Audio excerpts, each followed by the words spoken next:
When I read the Good Samaritan story this week, let me just tell you up front, I tried to look at it with some fresh eyes and see some new things there. And the thing I noticed, and that we're going to talk about as we walk through the story, is this guy did some things. When he's showing mercy, it took action. It was tangible. It required effort and time and money. It came with a paper trail. Mercy has receipts. Today, we don't have to come here begging for money from a place of deficit. We're not worried about things. We come with hearts full of gratitude for the ways you have shown mercy this past year, with your checkbooks, with your time, that's ultimately led to the gospel being shared and people's lives being changed in the name of Jesus. When we go to Luke and we start with the Good Samaritan story in chapter 10, the whole thing begins with Jesus and a crowd and someone asking questions that seem innocent but aren't. A teacher of the law stands up and asks Jesus a question. He says, "Teacher, what must I do to inherit eternal life?" Most of us would be thrilled to hear that question from someone. Jesus isn't. And then the law teacher says, "Who is my neighbor?" And at that point, we might go get a map or do a TED Talk on global citizenship. Jesus doesn't. That's not where this story is headed today. Luke tells us that these questions don't come from curiosity. They are a test. They are controlled opposition. This teacher who's asking questions, he's not trying to learn. He's definitely trying to limit. He's asking Jesus to define the boundaries of who a neighbor is. He's saying, tell me who qualifies so I know who doesn't. The teacher here is trying to build a wall. And as we've seen in this series, Jesus is in the business of tearing those walls down. So instead of giving this law teacher a definition of who a neighbor is and isn't, Jesus tells a story. Beginning in verse 30. A man was going down from Jerusalem to Jericho when he was attacked by robbers. They stripped him of his clothes, beat him, and went away, leaving him half dead. A priest happened to be going down the same road, and when he saw the man, he passed by on the other side. So too a Levite, when he came to the place and saw him, he passed by on the other side. So I know many of you know this story. Some guy is headed down to Jericho after spending some time in Jerusalem, and he's on a dark, deserted road known for crime. And so then some robbers, which apparently are a standard feature on this road, attack him, strip him, beat him, and leave him for dead. And then two people who should have stopped to help don't. First, we have a priest who's heading home, I think probably after his temple duties. He sees the man and he passes by. A Levite, the group who would help serve in the temple, he does the same. He sees the man and he passes by.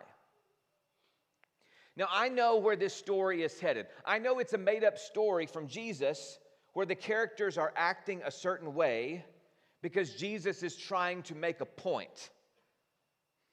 But let's pause for a minute and ask ourselves, why would these two men not have stopped? Why is Jesus telling the story this way? These two men are fellow Jews. There's not a social stigma to helping like there will be in a minute with the Samaritan. I don't know, have we ever considered the fact that the priest and the Levite had somewhere to be? Maybe they were tired. See, the priest, he had spent days on temple duty in Jerusalem. He was peopled out. Can I just tell y'all, Sunday afternoons, I crash, okay? I go home, I eat a quick lunch, I take a nap, and that's after 3 hours. Imagine a priest on temple duty. He's been around a lot of people, shaking a lot of hands. The guy needs a break. His family's expecting him for dinner. And the Levite, this guy, he had a 5 p.m. Zoom call to hit. He had a client dinner. He had a hard stop to his availability. I think when we read this story, we jump to hard hearts and we ignore how life actually works. I kind of think we should cut these guys some slack. But here's the uncomfortable truth. None of their reasons are evil. They're just ordinary. The danger here is not cruelty, it's busyness. And busyness always feels justified. And I wonder sometimes if we're like that priest and Levite. We're not cruel, we're not apathetic, we're just busy. We look at the empty blocks on our calendar and we get anxious to fill them with something. So let's move past those two guys now and let's go to our hero. Verse 33, a Samaritan, as he traveled, came to where the man was, and when he saw him, he took pity on him. He went to him and bandaged his wounds, pouring on oil and wine. Then he put the man on his own donkey, brought him to an inn, and took care of him. The next day he took out 2 denarii and gave them to the innkeeper. Look after him, he said, and when I return, I will reimburse you for any extra expense you may have. You know the bit about the Samaritan? The unlikeliest one to stop, the one who would carry some social danger, the one Jews viewed with disdain, which is why I've said before, I think Good Samaritan is such a funny way to compliment someone. For a terrible person, you finally did something good. His first act is the same as the priest and the Levite. He sees, just like the priest sees and the Levite sees. The difference between these two is not eyesight, it's movement. It's what they do after they see. So these our first two guys, they see and they pass by. But now listen to all the verbs the Samaritan does. He takes pity, he bandages, he pours oil and wine, he puts the man on his donkey, brings him to the inn, takes care of him, gives money to the innkeeper, talks to the innkeeper, and promises to return and reimburse. Mercy is not just some feeling. It is a sequence of actions. When is the last time that mercy showed up in your calendar or in your pocketbook? Because it's intentional. It's not just if I happen to have time. And for those of you for whom it does show up in your calendar and your pocketbook, do you think of it that way? Do you think of it as, well, I'm just doing the things I'm supposed to do? Or will you be honest enough to admit that you are showing mercy to people by what you are doing and how you're spending your time?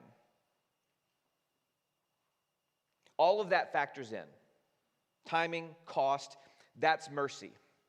Not just a feeling towards someone, receipts. So don't romanticize the Samaritan. This guy probably had somewhere to be too. The Jewish people may not have liked them, but otherwise they were ordinary people. They were merchants and traders and business people. They had places to be too. Zoom calls to hop on, dinners to attend. So that teacher, the question that the law teacher asked, who is my neighbor? Jesus doesn't answer it, but he tells a story instead of 3 people who had a chance to act like a neighbor. And he turns the question back on the law teacher. Which of these acted like a neighbor? And the answer is the Samaritan with receipts. So the question isn't, who is my neighbor? It is, what does it look like to love a neighbor? It is, What does mercy look like when it takes receipts and a calendar slot? And when I read this story, I don't just see the Samaritan, I see this church. I see you doing things both big and small, celebrated and unnoticed, confetti and calm. I see you sitting in hospital rooms late at night when visiting hours are over. I see checks written quietly for families you barely know.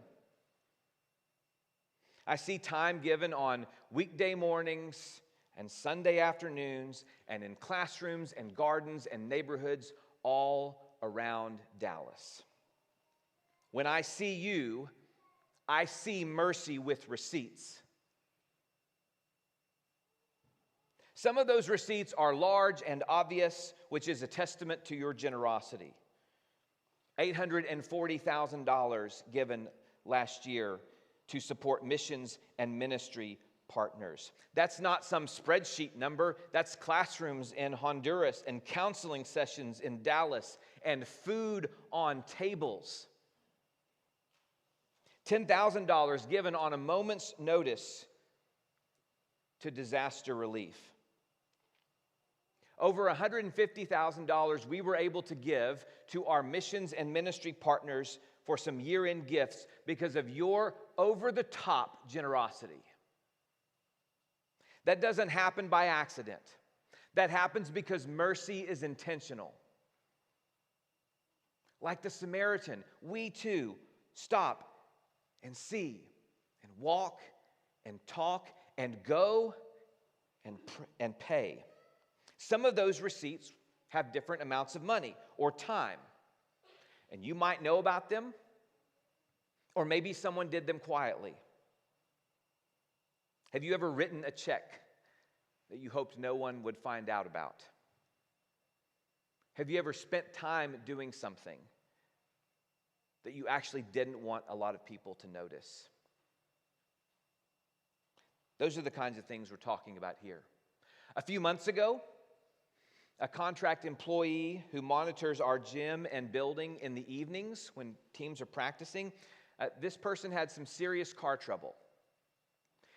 It's the kind that stops your life for a little bit and makes it hard to get to work and thus earn your living and keep a job. We didn't have to make a big announcement. We didn't have to beg. We did not have to scramble to find the money. A few quiet emails and texts and some low-key encouragement in some of our adult classes, we had more than enough to help this person find a reliable car. That is mercy with receipts. We've had some members this year go through extended seasons of job loss. And some of you know what that's like. The anxiety of just the income replacement and then trying to keep your family calm and manage a job search. It is overwhelming. And it's those kinds of situations where people might feel awkward asking for help.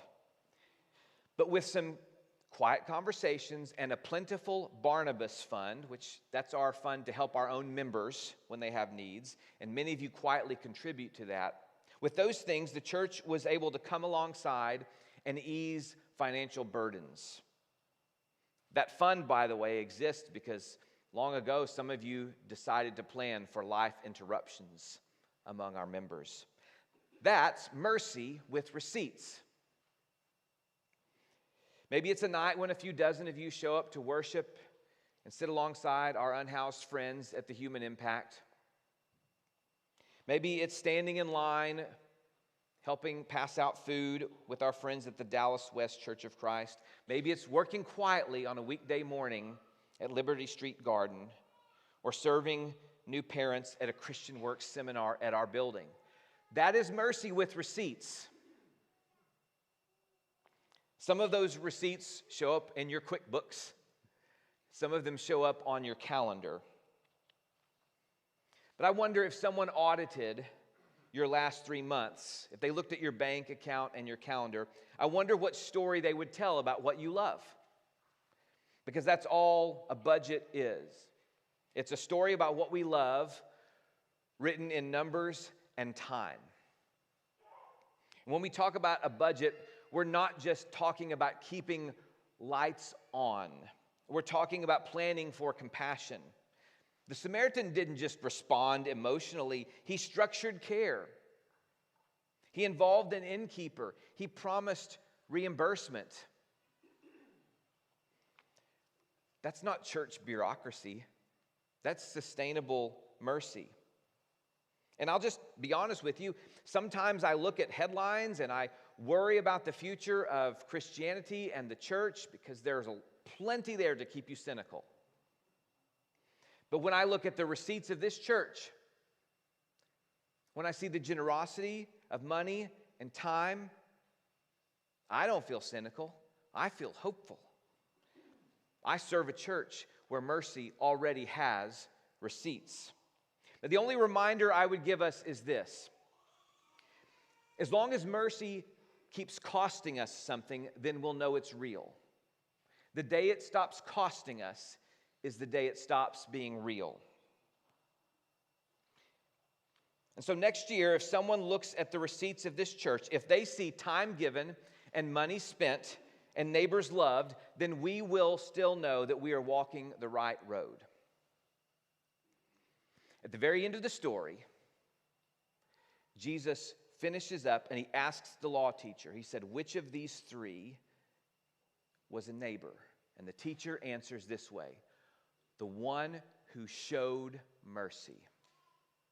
And so my last words today will be the words Jesus ended his story with. Go and do likewise.